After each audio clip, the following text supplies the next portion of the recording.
Bonjour et merci de votre fidélité à la RTB. Il est 13h passé et voici les titres de ce journal. Le rendez-vous institutionnel des producteurs du Burkina Faso avec le président du Faso. La 21e journée nationale du paysan vient de débuter ce matin à Gawa dans le sud-ouest. Avec le chef de l'État burkinabé, les discussions vont tourner autour des défis de la sécurité alimentaire dans un contexte d'insécurité. Le président du Faso est arrivé à Gawa. Images et commentaires à suivre dans ce journal. Et dans ce journal, pour la construction d'un centre hospitalier universitaire à Bobo-Dioulasso, le Burkina Faso et la Chine viennent de signer une convention pour matérialiser l'engagement des deux gouvernements vers la réalisation effective de l'infrastructure. Images et témoignages dans cette édition de cet acte de signature. Et puis, c'est ce soir que les Koundé livrent le verdict pour la récompense des meilleurs artistes de la musique au Burkina Faso. Flobi pourra-t-il doubler son titre avec encore de l'or? Ou qui de Maïlengani ou de Nabaloum aura la préférence du jury? En attendant, dans cette édition, présentation des 3 nominés. Ce sont là les titres de ce 13h. Mesdames, Messieurs, bonjour et ravi de vous retrouver. Cela dit donc, le président du Faso est arrivé ce matin à Gawa où il va présider demain la cérémonie directe de face à face avec les producteurs du Burkina Faso. Rochmar Christian Kaboré a rallié ce matin la capitale du Sud-Ouest par la route à partir de Bobo-Dioulasso. Sur son chemin, le président du Faso a marqué une escale à Diebougou où l'attendaient les autorités locales ainsi que de nombreux citoyens. Même scène également à l'entrée de la ville de Gawa. Tous sont tenus à souhaiter la bienvenue au président du Faso. Les témoignages de Konsoum Koulibaly et de Dimitri Badini. Aux environs de 9h30 temps universel, le président du Faso, Rochmar Christian Kaboré, venu par la route, marque son arrivée dans la cité de Bafougi. À l'entrée de la ville, à Tonka, sur une distance de plus d'1 kilomètre, c'est une population sortie nombreuse pour l'accueillir.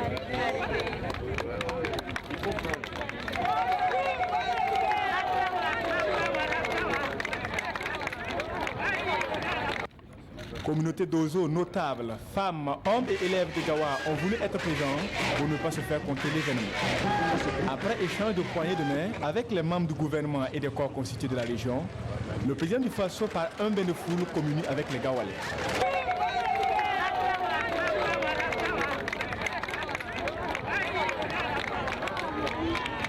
Mais avant l'étape de Gawa, le président du Faso a marqué une escale à Diebougou. Là aussi, c'est une population en liesse qui est sortie l'accueillir.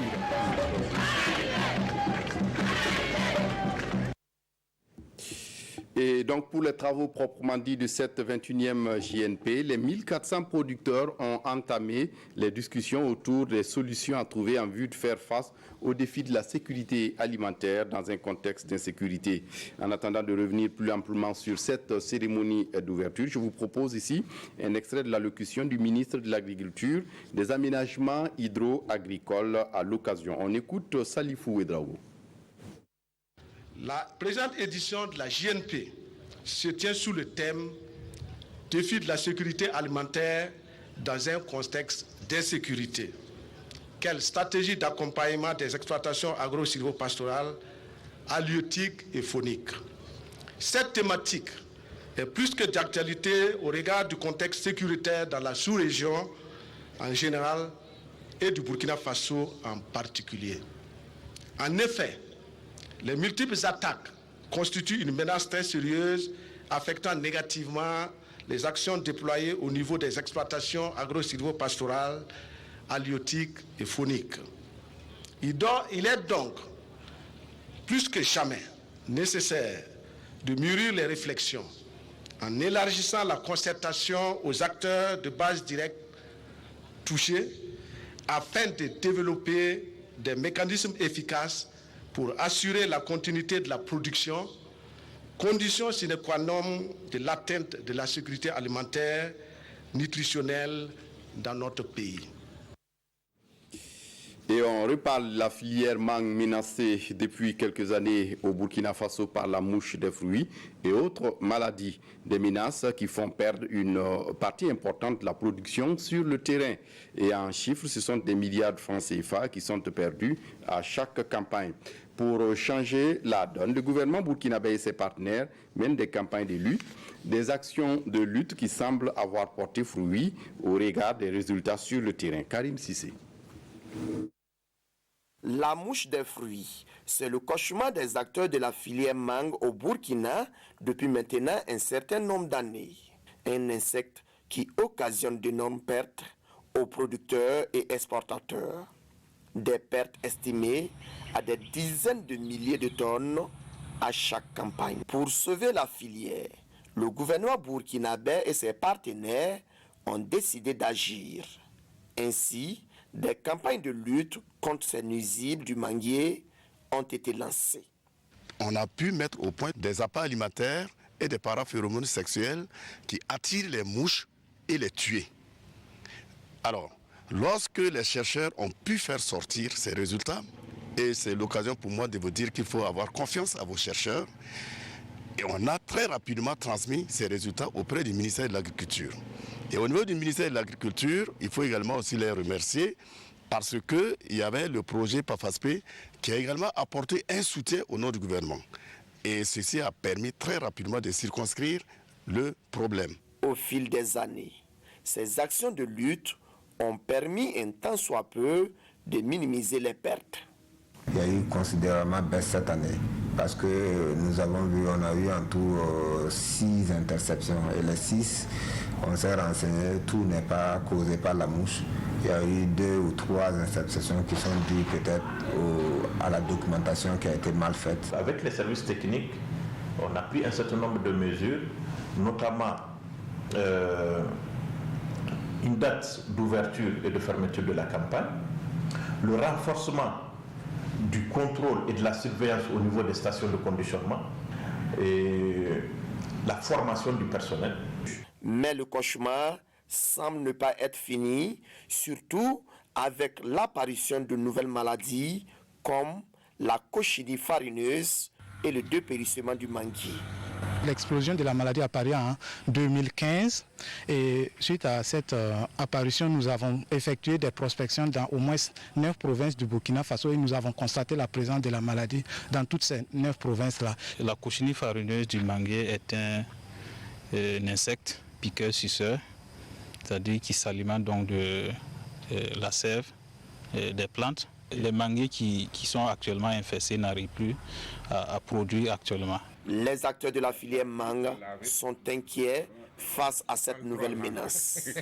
Et du côté de la recherche, même s'il n'existe pas pour l'instant des produits capables de lutter contre ces 2 pathologies, des pistes de solutions demeurent. L'espoir est permis, nous rassurent les chercheurs pour qui, bientôt le Burkina reprendra sa place de leader en matière de production de mangue dans la sous-région. Autre actualité dans ce journal, hier dans la soirée, le président du Faso a reçu Amadou Soumaoro, le président du Parlement ivoirien. Il était porteur d'un message du président ivoirien Alassane Ouattara à son homologue Roch-Marc Christian Kaboré. Zouaviel David Dabiré pour les détails. Un émissaire ivoirien à Kostiam, le président de l'Assemblée nationale de Côte d'Ivoire, Amadou Soumaoro, dit être porteur d'un message du président Alassane Ouattara à son homologue Roch Kaboré. Message axé sur l'état des relations entre la Côte d'Ivoire et le Burkina Faso. Ces chassés-croisés des membres du gouvernement ivoirien auprès du président du Faso traduisent l'intensité de nos relations multidimensionnelles. Donc, le ministre d'État, ministre de la Défense, Ahmed Bakayoko, était porteur d'un message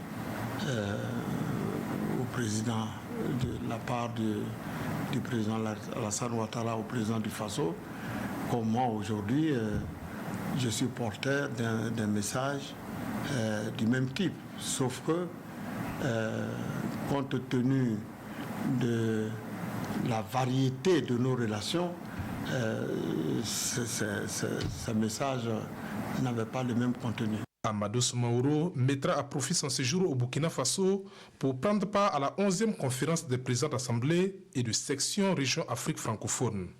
L'événement est prévu pour se tenir les 26 et 27 avril prochains à Ouagadougou.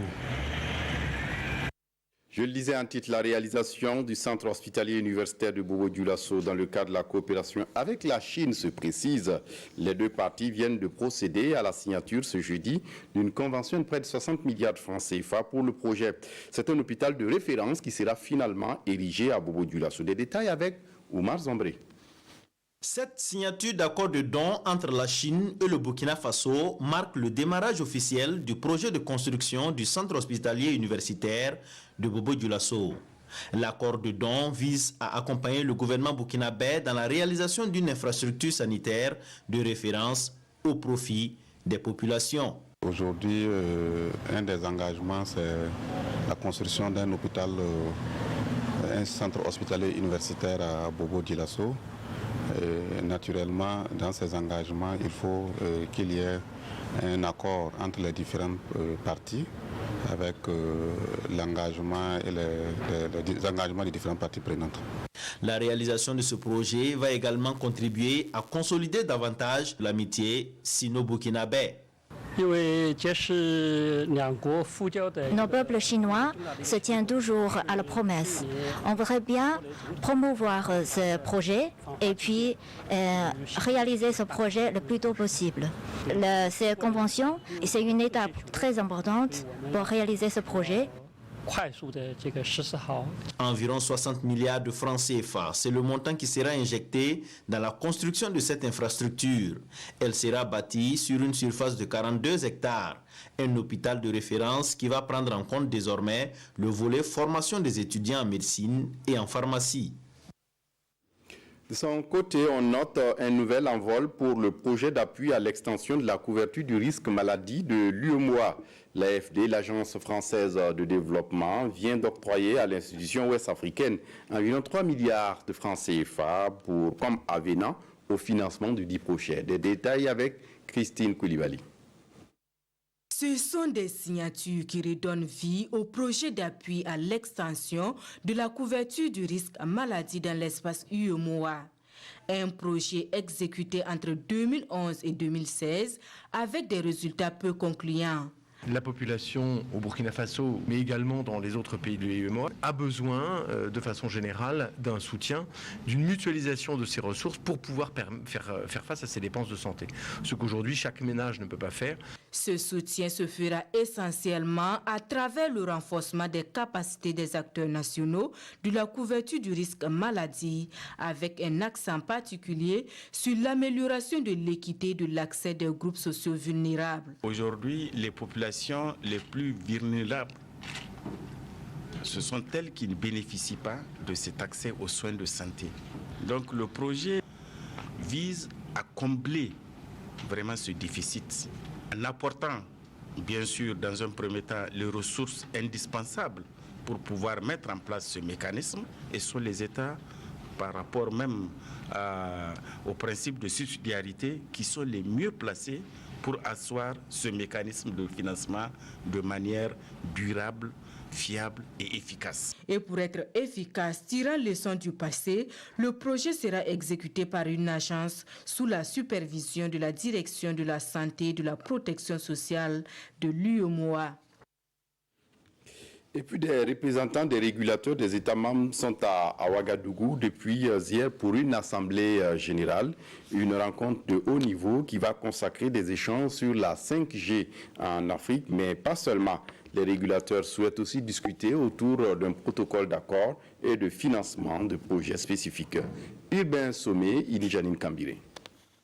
À la 16e Assemblée générale annuelle de la Conférence des régulateurs des télécommunications de l'Afrique de l'Ouest, il ressort que le téléphone mobile est devenu aujourd'hui un outil à usage multiple, et ceci dans tous les domaines.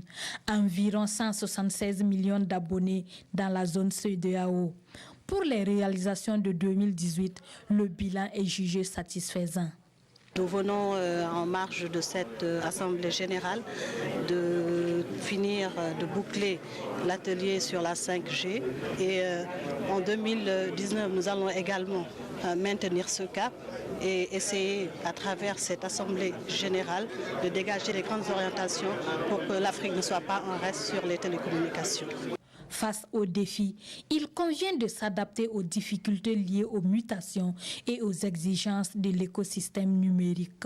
J'espère que ces moments de partage vont être l'occasion d'échanger sur ces grands défis, sur les préoccupations qui sont les nôtres pour permettre donc aux populations des pays membres de l'ARTAO d'avoir accès à l'Internet mobile. La régulation joue un très grand rôle pour que les opérateurs puissent fournir des services de qualité à la hauteur en tout cas des attentes des populations. À terme, il s'agit d'améliorer l'attractivité dans l'espace CEDEAO et contribuer à faire du secteur des télécommunications un secteur florissant avec des acteurs performants.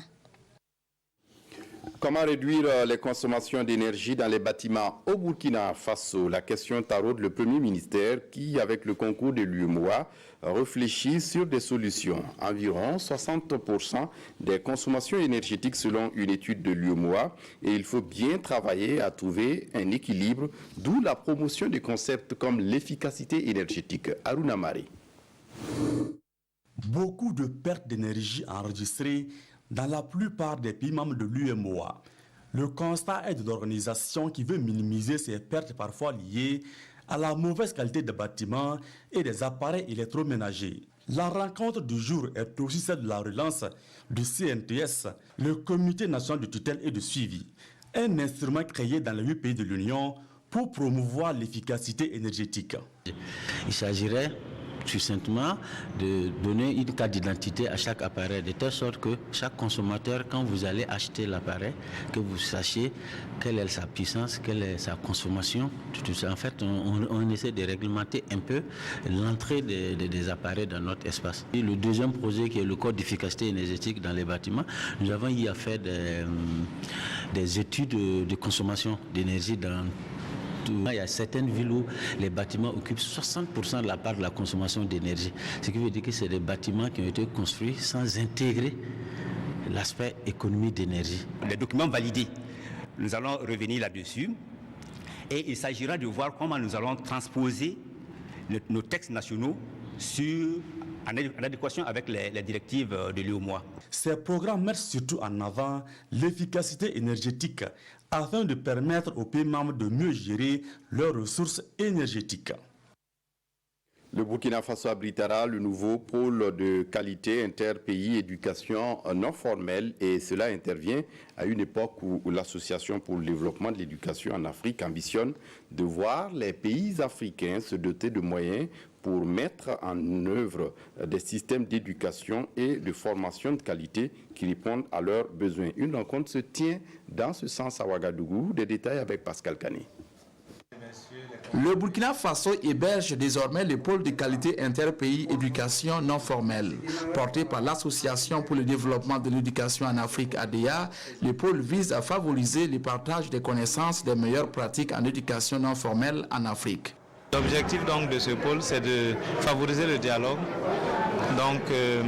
entre les acteurs dans le système d'éducation non formelle, entre les gouvernants au niveau des pays de l'ADEA, pour favoriser le développement de l'éducation non formelle, favoriser la formation tout au long de la vie et permettre justement, à travers ce dialogue, à travers les différentes innovations dans le domaine, de pouvoir former des femmes et des hommes. Le choix du Burkina Faso s'est fait sur la base de son expérience en matière d'éducation non formelle, selon le secrétaire exécutif de l'ADEA. À l'occasion, un nouveau coordinateur de pôle de qualité interpays éducation non formelle est installé. En ma qualité de coordinateur, je dois travailler, en tout cas à préserver les acquis dans le groupe de travail, et je sais que les défis sont énormes, et avec l'aide de chacun et de tous, nous pensons pouvoir en tout cas relever les défis afin d'atteindre les objectifs qui nous sont assignés. Les pôles de qualité interpays promus par l'ADEA sont au nombre de 8 à travers le continent. Le Burkina Faso héberge 2 de ces pôles, dont le pôle de qualité interpays alphabétisation et langue nationale et le pôle de qualité interpays éducation non formelle qui vient ainsi d'être lancé. Je le disais en titre, ce soir, les Koundé livrent leur verdict pour les récompenses des meilleurs artistes de la musique au Burkina Faso.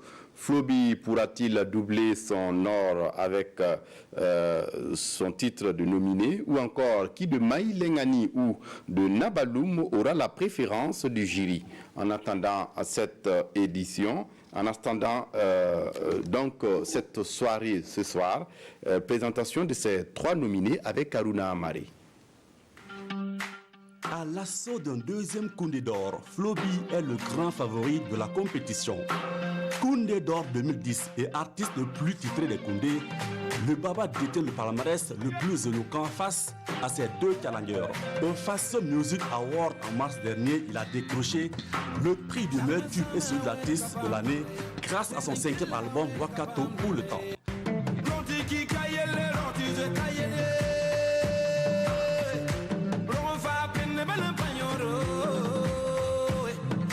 Un album qui lui a encore valu d'être nominé au Koundé.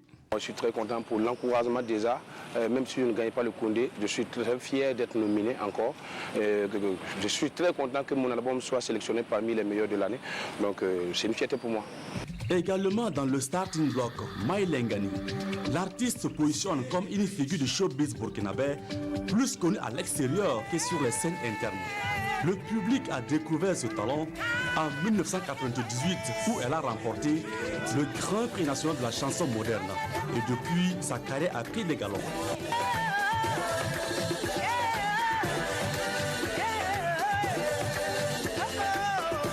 Être déjà nominé au Koundé d'or est déjà une victoire. Et pour moi, le plus important est qu'au jour du 26 avril, la musique burkinabé gagne.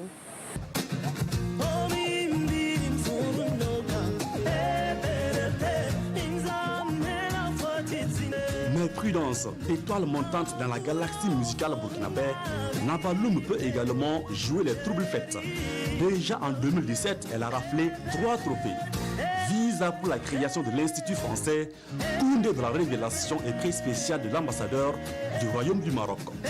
Très heureuse aujourd'hui parce que grâce à vous, je suis nominée pour les Koundé d'or 2019. Merci pour tout ce que vous avez fait pour moi. Merci pour le soutien et merci d'avoir accepté l'album qui est aujourd'hui honoré là. 3 voix, 3 styles différents au parcours singulier que le jury devra départager ce soir du côté du Palais des Sports de Ouaga 2000.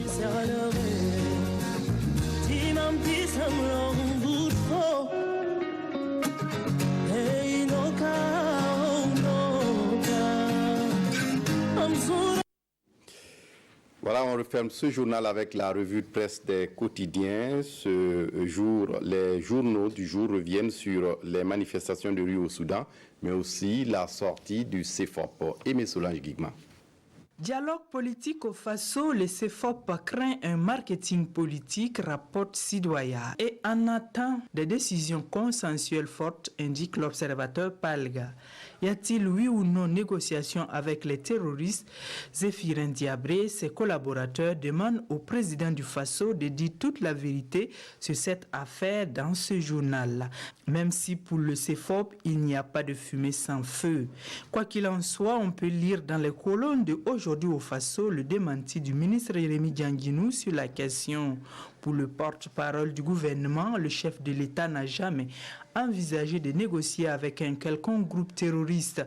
Il a toujours affirmé dans un régime démocratique, il n'y avait pas de place pour les actions de ce genre. Évitons de tomber dans l'agitation et l'effet de la manipulation, a-t-il préconisé dans ce journal. Un démenti qui ne convainc guère le CEFOP, relève le quotidien, car le régime ne respecte même pas ses engagements écrits, renchérit Zéphirin Diabré dans l'Express du Faso. Faites donc preuve de transparence, Monsieur le Président, a-t-il ajouté dans ce journal, tout en exigeant de Roch et de la justice burkinabé la vérité et la justice pour les victimes de Yirgou. Hors de chez nous, au Soudan, jusqu'où ira le bras de fer entre la rue et l'armée, s'interroge le pays. Ce qui est sûr, l'armée a le couteau sur la gorge, réplique aujourd'hui au Faso des Soudanais, sans attendre une aide quelconque, animés de leur seule volonté de changement, ont accepté de traverser monts et rivières pour rejoindre le Khartoum, l'épicentre de la résistance, explique ce journal. C'est donc dire que la rue entend maintenir la pression sur la junte pour qu'elle rende rapidement le pouvoir aux civils, soutient l'observateur Palga. À la grande muette d'apprendre donc à rester dans son rôle, conclut le pays. Voilà, c'est tout pour ce journal. Je vous retrouve à 20h pour l'édition principale. D'ici là, excellente suite de programme. Au revoir.